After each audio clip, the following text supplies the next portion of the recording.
mag-start na tayo, no? Ang gagawin natin, first step, ibabrush natin yung ating eyebrows. So, kung meron kayong spoolie, pwede nyo nung gamitin yon. Pero ako ay nawawala ang aking spoolie, so gagamitin ko na lang itong brush. Para ibabrush ko lang siya. Pataas yung pag-brush, guys, para alam natin yung line kung hanggang saan lang yung ating eyebrows. So, ayan. Tapos, next nyan, ang ginagawa ko na is mag-outline na ako ng shape ng kilay na gusto ko. So, meron palang iba't ibang types ng eyebrows meron. So, meron siyang soft arc, may high arc, and nakalimutan ko yung tatlo pang iba ata. O lima ata sila. Pero, i-attach ko na lang din dito sa video kung ano yung mga types nung eyebrows. So, ang eyebrows pala sa akin, etong type na gagawin natin ngayon is yung soft arc. So, first nga, mag-outline ako gamit itong pencil. And black pencil lang ang gagamitin ko dahil yun yung parang ka-shade siya ng hair ko. Ganun kasi daw yun na kapag ka-shade ng hair mo, dapat ganun din yung kulay ng iyong eyebrows. So, first, sa baba tayo mag-i-start ng outline. Then, after nyan sa baba, dito na sa taas.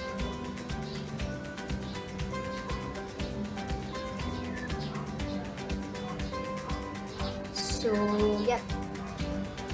After yung ma-outline, guys, no? After nyong ma-outline kung anong desired nyong shape ng inyong mga eyebrows, i-fill in na natin. Di ba? Parang water, magko-coloring lang tayo, magko-coloring book lang tayo, ganun. I-fill in na natin yung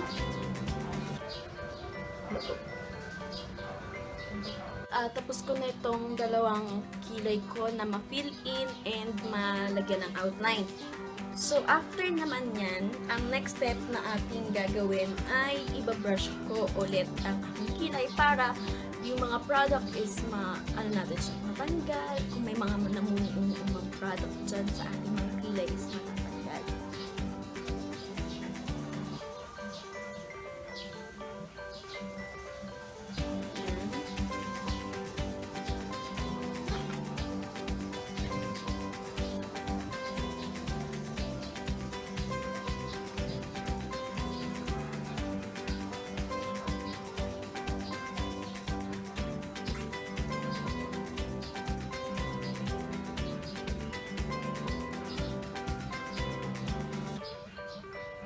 Ayun, so ginamit ko lang yung aking eyebrow powder para ma-shape and parang kasi yung pencil na gamit ko, guys, yung tig-10 lang yun, yung nabibili sa kahit saan makikita. So, parang hindi pa ako satisfied dun sa binibigay niya dun sa kilay ko. Kaya, papatuan ko siya ng eyebrow powder para mas lumabas and mas maging, nakikita niyo ba, mas naging pulmado yung aking eyebrows. Sundalin nyo lang naman yung outline na ilawan.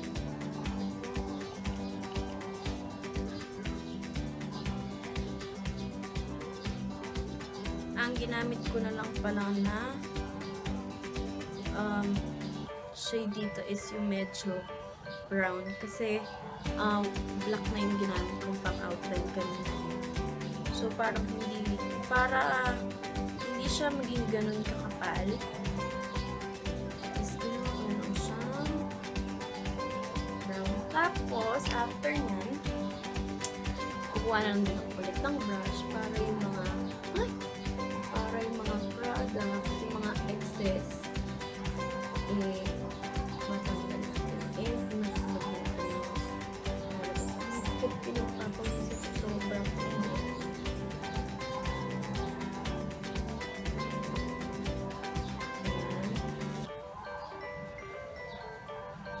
kabila. So, after nyong ma-polish yan, by the way guys, ito yung ginamit kong ito yung ginamit kong eyebrow powder from City Colors, yung Bold Brow Eyebrow Powder na. Ayan. And siguro familiar naman tayo sa ganitong brush. Ayan. Then, ito na yung magandang part na makikita natin talaga. So, ito na. Ayan na. Tapos na. Next is maglalagay na ako ng concealer para ma-polish na talaga yung look ng aking eyebrow. And ang gagamitin kong concealer ay ang Fit Me Concealer in the shade of 25 Mint.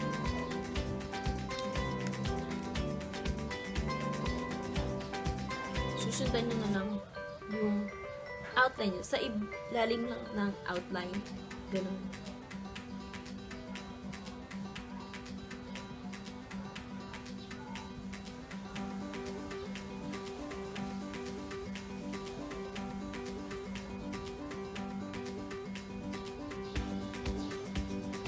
Tapos, sa taas din.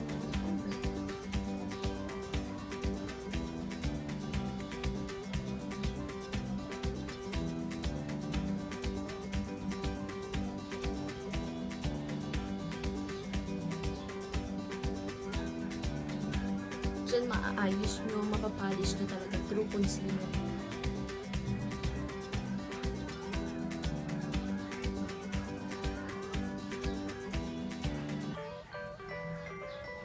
So, ayun, after kong malagyan ng concealer, gagamitin ko na lang itong eyeshadow brush ko para ikalat ko yung concealer dahil nawawala yung aking concealer brush. Diskarte lang yun guys kung wala kayong mga gamit-gamit, diba? So, ayan.